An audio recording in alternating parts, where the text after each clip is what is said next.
Anybody can learn public speaking. Nobody is born with the gift of speaking publicly.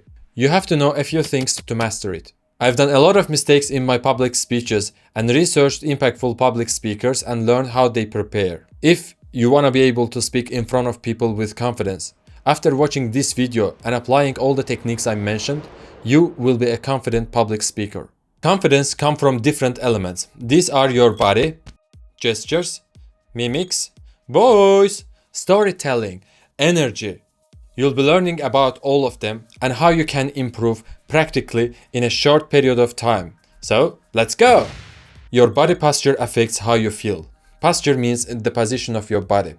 If you put your chest up, chin up, you automatically send a signal to your brain that you are confident and it starts making you feel confident. Have you seen people not to know where to put their hands while they are talking? We are gonna learn 5 basic hand movements. These are placator, leveler, blamer, computer, distractor.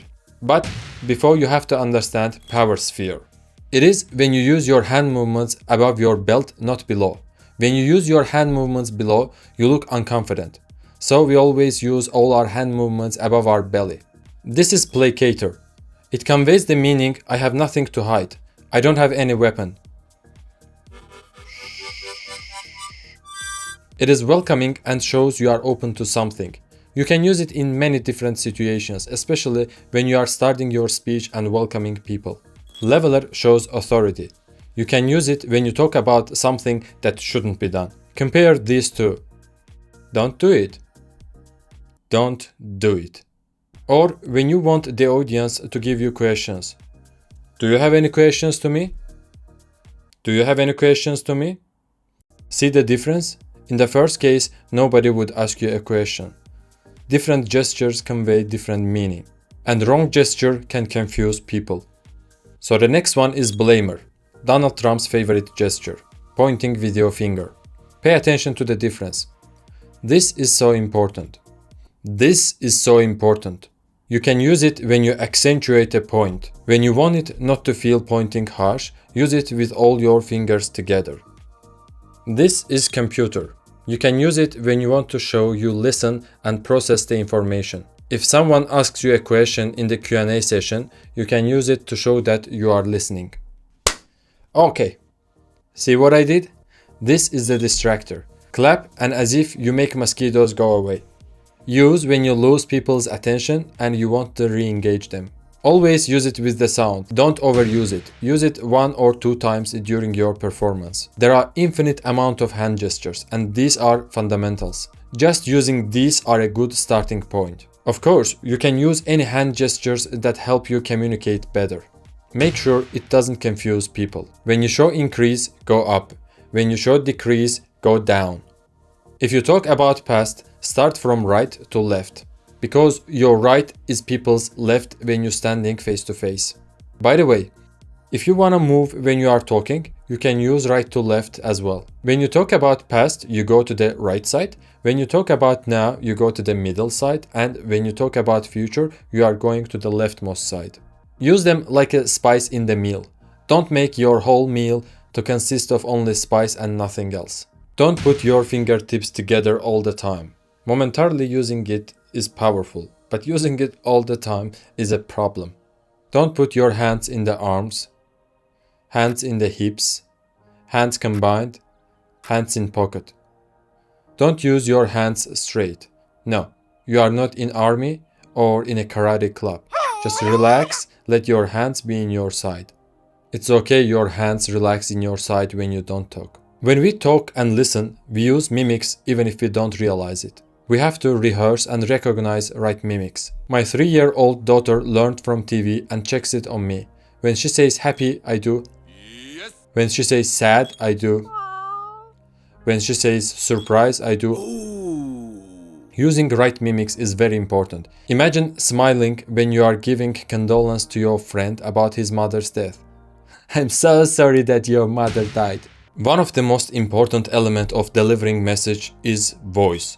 Depending on the voice, the audience may fall asleep or listen carefully and not to wanna miss any moment. You'll learn about pitch, volume, speed, pause. What is pitch? When you are talking like this is high pitch. When you are talking like this is low pitch. When you talk with the higher pitch in the end of each sentence, it immediately says that the person is not confident. But when you end your sentence with lower pitch, it makes you seem confident. Not confident, but confident. Of course, depending on the intonation, the message will change. Sometimes you need to make the end with higher pitch, for example, when you are asking a question. When you do it in place, it's not a problem. When you do it in every sentence, it feels like you are asking a question and not talking about something. To improve your pitch, you can rehearse a siren technique, saying a sentence starting from low pitch and going to high pitch and to low pitch again. For example, my name is Tural, I've been working as a programmer for 10 years and now I am recording video. Or just doing it with your mouth like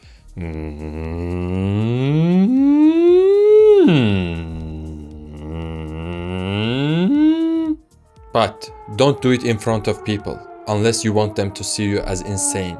What is speed? You say something slowly and you say something fast. When you give context, you can say some part of the sentence fast and say the most important part slowly. This is how you talk with high volume. This is how you talk with low volume.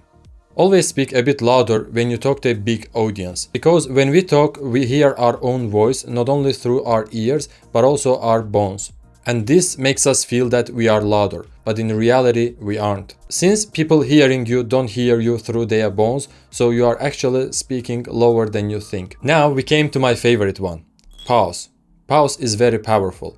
It gives people time to process what you just said. In order to show you the power of pause, I will read 3 sentences with and without pause. At first, without pause. Hundreds of civilians in the Azerbaijani town of Khojaly were brutally killed. Children, women and the elderly were not spared. It was not just a massacre, it was a silence the world chose to keep. Now, with pause. Hundreds of civilians in the Azerbaijani town of Khojaly were brutally killed. Children, women and the elderly were not spared. It was not just a massacre, it was a silence the world chose to keep. You have to show the audience that you are excited what you are talking about. Otherwise, why would I listen to you if yourself are not interested in the topic you are talking? In order to be seen a bit more excited, we have to act and overdo everything. Now we came to the most important one. Without it, all the techniques I mentioned are useless. Storytelling. Likely you have searched about storytelling and came across Journey of Hero, all abstract and non-practical advice. But I will give you the most practical tips that you can apply immediately and see its result. Don't tell, show. If you can show something, don't tell. For example, I was anxious. My hands were shaking. Use direct speech. In direct speech is, Tural said that storytelling is his favorite topic he'd like to talk about. Direct speech is, Tural said that storytelling is my favorite topic that I'd like to talk about. You are saying the dialogue exactly how someone said. He told me he won't go there in any case. He told me, I won't go there no matter what. Whenever possible, use dialogues. Describe feelings, emotions, actions. Instead of saying I was surprised, say it, oh my god, I said it can't be real. Use hooks. Hooks are when you give some hints about what is about to happen. It keeps people interested. You use hooks not just in the beginning, but throughout the whole story. Humor is another ingredient that makes your story interesting. It can be dangerous as well. If you wanna play it safe, never say anything that targets groups. Use it against yourself and your own actions. Never even target the nation you belong to, because you can only talk on behalf of yourself. The whole nation does not have all the good and bad part of yours. As long as you are using humor about yourself and you are doing it for self-deprecation, it will be helpful. Write your speech in a conversational tone with your own voice. So when you practice, you don't do different versions. Know your audience beforehand if it's possible. It'll make you choose your words accordingly. But generally, simplifying your talk and making it be understood by everybody, even by a 5th grade, is a great choice. At the end of the day, if people don't understand what you are talking about, nothing else matters. Don't waste the most precious time by saying that my name is Tural, these are what I achieved, I am happy you are here. No, no, no, no, don't do that. You have a minute or so to hook your audience. I know you watch the videos where they say that in order to earn people's credibility, talk about your achievements, but don't do that. If you don't know how to tell stories, people won't listen to you, no matter even if you are Elon Musk or Bill Gates. They have more interesting things to watch inside their phones. Start your opening with a surprising fact or a provocative question, or just dive into story. The opening is the part you have to hook people. Promise what they will get after they listen to the speech. Don't say, I will show you. Say, you will learn. Focus on your audience and in a single person. It's gonna touch them better. Then write your story as a draft and don't focus on grammar or structuring your sentences. Just empty your mind into notes. And plan closing.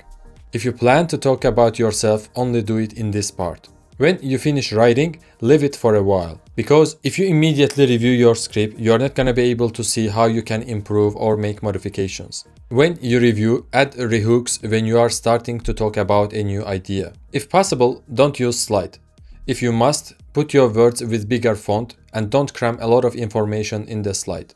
Because if you do, the audience will read the slide and won't listen to you. Never turn your back by looking at your slides. Now the script is ready. How to memorize it? It's impossible to memorize all the sentences of your speech. If you can, go ahead and do it. But if you can't, divide your speech into sections and memorize these sections. In order to memorize these sections, you can use memory castle method. For example, choose the building you know very well. It can be your home, university, or any other place that you know in and out of it. Then number everything and repeat until you internalize it. For example, this is my house and I number things. And always start from the entrance and go to each room in order. After you know it by heart, visualize you put each section in one of the things that you numbered. Repeat it until you know by heart. When you practice, you will remember where you put each section. Since you know the order because you numbered them, you're not gonna forget when you perform. Find the best place where you can practice without being ashamed. If you have a car, you can start doing it out loud in the car in the beginning. Please don't do it while you are driving. Park your car somewhere and practice there. If you don't have a car, it's great, less thing to worry about. For instance, go to the park when there are not a lot of people, like early in the morning. Or go to the mountain, see, wherever there is no people around you. Take your notes with yourself and start reading out loud. Use the voice that you will use when you perform. Don't whisper. Talk the way you will talk in front of people. Practice one chunk of your speech as you talk. Think if the pause you use is the best place. Reorganize these pauses to make your message clear. Use your body, gesture, mimics, and overdo it. For example, when you use your hands, open them wider, because you will talk to a wider audience. You have to be as big as the room. Play with your voice. Where are you gonna use higher pitch? Where are you gonna use lower pitch? Where are you gonna use pause? Act like an actor. Use auditorial, visual, verbal, and non-verbal elements that I mentioned. All of them combined helps you deliver your message and make you a better speaker. Record a video where you will appear in full length.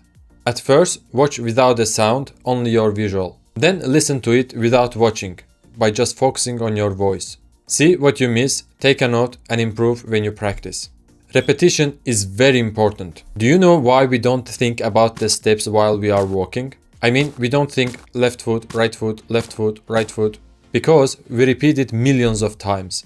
So repeat practicing your script as many times as you can. Remember, the sweat you don't shed in rehearsal will turn into tears during the performance. Practice different versions of your speech. 5-minute version, half an hour version. This will help you change your plan when something goes wrong, like computer stops working, the electricity goes out, and etc. when you give a speech. Before performance, do some kind of warm-up. Go for a jog, do push-ups, pull-ups, shake-off, whatever works best for you. Get rid of the shaking feeling of adrenaline and get into a high energy state. Breathe in through your nose. In the end, do 2 more breaths in. Breathe out through your mouth, and in the end, do 2 more breaths out. I will show you.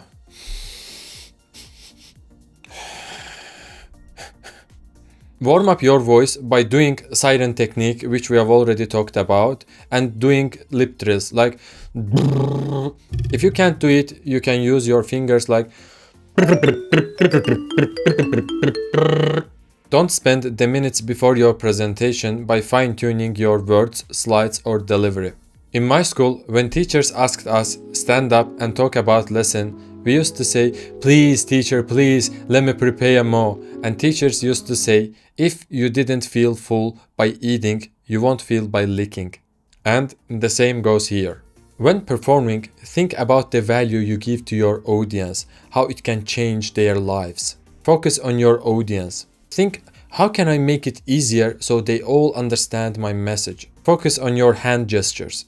If you say something nobody laughs, use your humor. For example, holding imaginary pen and taking a note saying, "I won't make this joke anymore." Or if one person laughed, you say, "You are the true fan of me. Thank you." Thank you. Or, "I got hurt.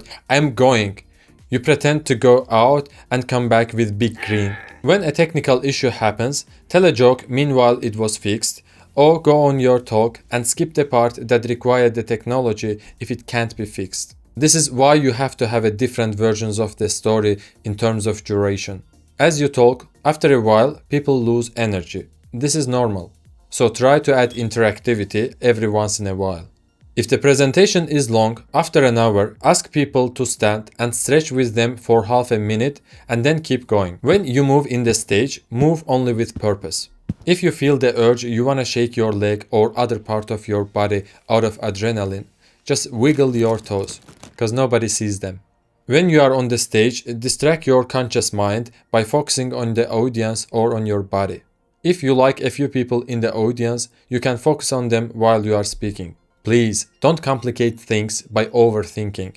There is a great saying, you'll worry less about what people think about you when you realize how seldom they do. Everybody thinks about themselves more than they think about you. So you also focus on them and constantly think how you can help the audience understand your message better. In the Q&A session, thank for the question. Repeat or rephrase it and ask if this is what he is asking. This will give the audience a chance to hear, because when the question was asked, they may not hear. This will also help you avoid misunderstanding the question. If someone gives you a negative comment, handle it like this. "I'm so sorry about it. Can you please let me know how I can improve it the next time?" Never try to defend yourself. Just ask how he expects you to improve. Likely, you know someone who always answers to any question without thinking too much, no matter how broad the topic is. They use frameworks. For example, someone asks, "How can I make my YouTube video be watched by millions of people?" This is a question that needs hours of discussion, but you've got to give a short answer in a moment. Use frameworks such as 1 thing you should start, 3 things you should focus on, and so on. Or use PREP framework. Point, resolve, example, point. You talk about your point, then how to resolve it, then give example, then re-emphasize the point you just said. Example, how can I make my connections with the followers better? Look at the lens of camera while you are talking. This will make your followers feel as if you are talking to them by making eye contact. I used to use prompter and people felt it. Since I stopped using it, I got great comments by my followers. So making eye contact is very important. See how I used the PREP framework to answer to a broad question? Or if someone asks you about your experience with something, you can use the framework past, now, and future. You describe how it was, then you talk about how it is now and how you think it will be in the future. So you gave your public speech, and what happens after it? Don't get feedbacks immediately. Focus on the good parts of the speech, pat yourself on the back, get some rest and do something else. Because you did something which millions of people are afraid of doing. Sure, some people may give you feedback immediately. Politely thank them and ask them to do it later. After at least a day, start reflecting and getting feedback. When you reflect, think what went well, something that worked so you can do it frequently. What didn't go well, so you will avoid doing it. When you ask people for feedback, other than a general, what is your overall impression of my speech? Ask specific questions like, what did you take away from my talk? What part did you find the most and least engaging? Never defend yourself by saying yes but. Just get feedback, ask clarifying questions, and thank them. I feel what you are thinking right now. Oh Tral, you told me tons of things to improve. How can I focus on all of them at once? No, never. There's a principle called divide and conquer. In the history, commanders used it for easy occupation. In the programming, we also use it to divide hard problems into small easy ones and solve easy problems, so in the end we turn out to solve the whole problem. So focus on one of them at a time and improve it for long. When you notice the improvement in one, then focus on another. As I already stated, repetition is very important. After a while, come back to this video and repeat it. All the techniques we talked about are super important. But first, you've gotta get rid of your limiting belief that you are not good at something just because of your past trauma or false belief. You are good at anything you want. Everything starts and ends within your mind. If you think you can't, you won't be able to do it. But if you think you can, you will be able to do it. Whatever you choose will become reality. The choice is yours. Halali.